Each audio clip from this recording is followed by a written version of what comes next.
To know something's name is to understand it, at least just a little, be it the thing itself or the world around it. In Big Walk, there are lots of things yet unnamed. You will certainly recognize trees, mountains, that dang cowbell, but there are plenty of things you won't. The red, peanut-shaped objects my group called a bean. What do we do with it? This is our new sun. Which makes the structures they must be delivered to the bean towers.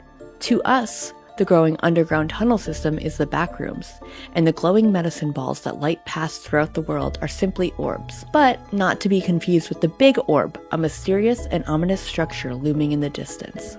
Big Walk is a co-op only puzzle adventure that relies heavily on shared experience, shared language. Its genius lies in how it pushes you to decipher the logic between the clever puzzles spread around the world and its open world in a way that only you and your companions will understand. With all the twists and limitations it imposes, it's unlike any other multiplayer game out there.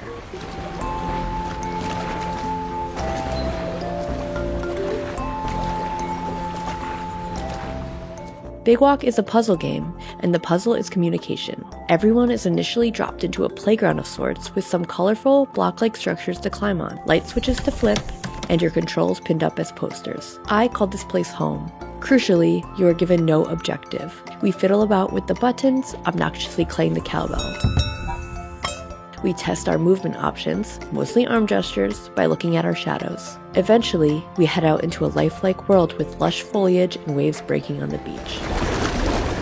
It's a direct contrast to our charming, goofy characters, who are, essentially, a stack of 3 colored balls with googly eyes, stick arms, and twig legs, and a nose that moves like a mouth as we speak in-game. Oh, I have to let go.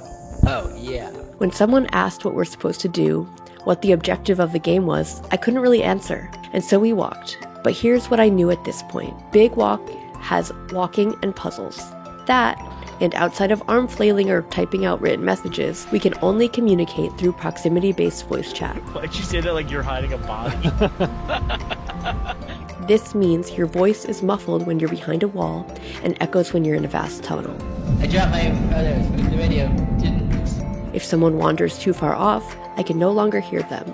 And as a game that can only be played with others, it's cooperative in the very sense of the term. There's no way to play Big Walk alone.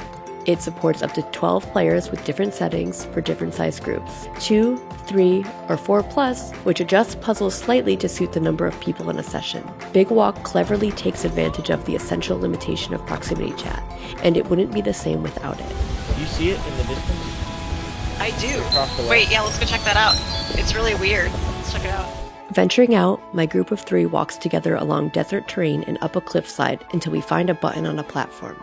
We originally think nothing happens when it's pushed, but someone notices a faint red light flashing in the distance. It illuminates each time it's pressed. So, we send someone in its direction to see what's out there. There's a red bean in a box, which opens when the button is pushed. He grabs it and rushes back.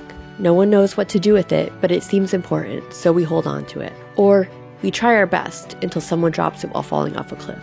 Through that simple task, we start to get it. With this puzzle, this bean, they're teaching us something about the world and what we need to do within it. We're starting to create our own language. Each piece of this map is cleverly designed to nudge your group to build something together. Forms of communication that feel only like you understand. And the triangle goes in the last spot.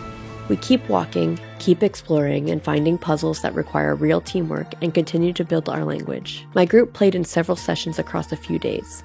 A core group of 3, with some stragglers jumping in here or there. We spent nearly 20 delightful hours romping around. It's easy for people to jump in and out of the session, popping into adventure for a bit. There is a kink in this system though. The save file is tied to the player who originally hosted the game. For my group, that was me. If my companions wanted to play when I wasn't there, they'd have to start a new save file, and a new Big Walk. This may very well be by design.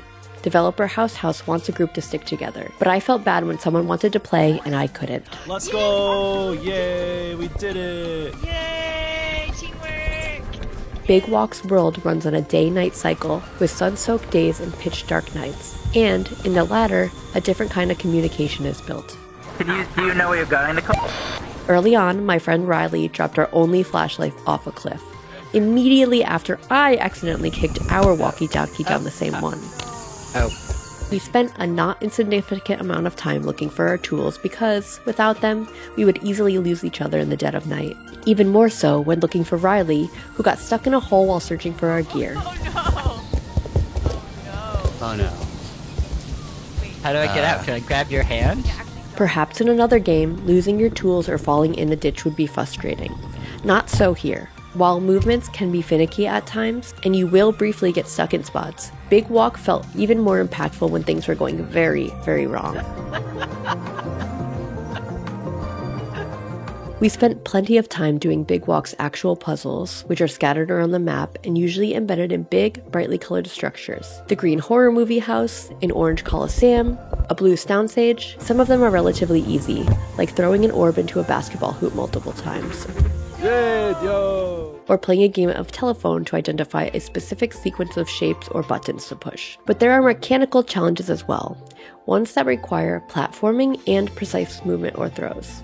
There's an entertaining puzzle that requires one person to put on a blindfold, which is actually a big weird gold head that blocks their view, and navigate through an obstacle course. The others then have to yell instructions at them about where to go and what to do. The scariest part of this was figuring out how to time a jump over a gap. These challenges don't necessarily get progressively harder because you're free to do whatever puzzle in whatever order you discover them in. Some are certainly difficult, but never cruelly so. Big Walk always gives you the tools you need to solve them, so there's no danger of a dramatic learning curve.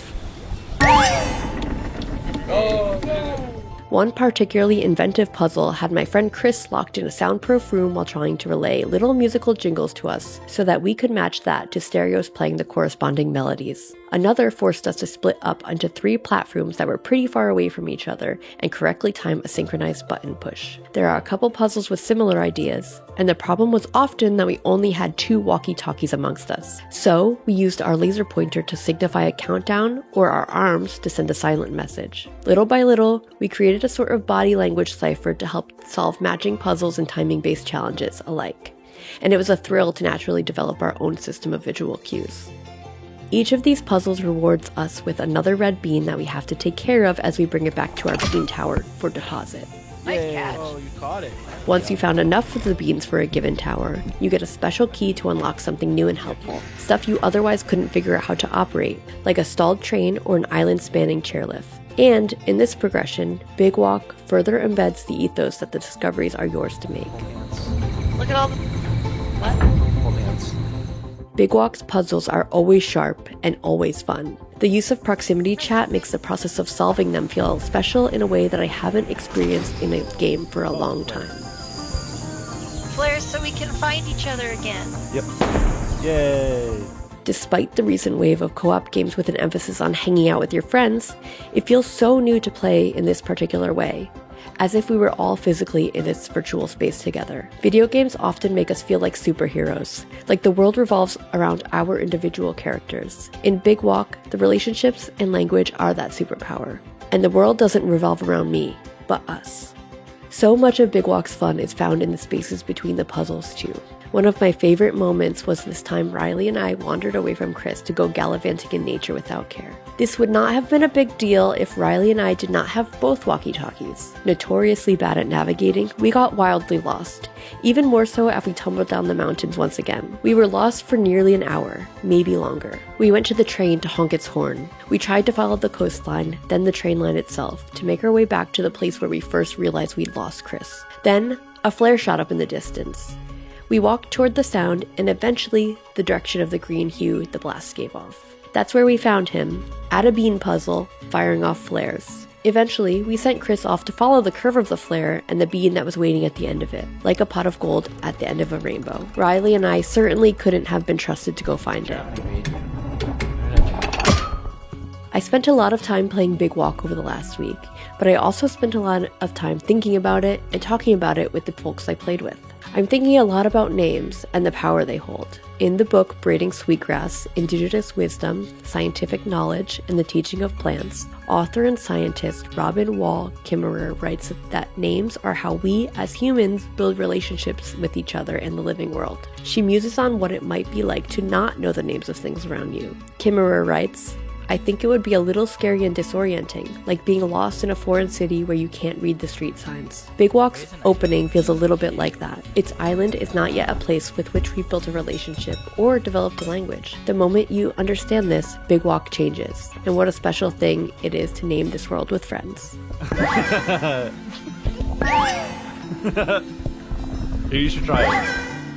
Big Walk is full of beautiful emergent moments as you find solutions to cleverly built puzzles and adventure between them in its vast open world. Falling down a mountain at night and scrambling to find your dropped gear, finding your friends from a flare in the distance, or developing the language to both name things in its world and build a process to figure out its most complex puzzles is all part of the magic that makes Big Walk unlike any other co-op game. The myriad of ways it pushes you and your friends, placing limitations that test your problem solving in ways as challenging as they are charming. That's what defines this experience. But that intrinsic reward of freeing the next red bean to put it in its place atop the next bean tower is just as special. For more co-op games, check out our reviews of Splatoon Raiders or Palworld, and for everything else, stick with IGN.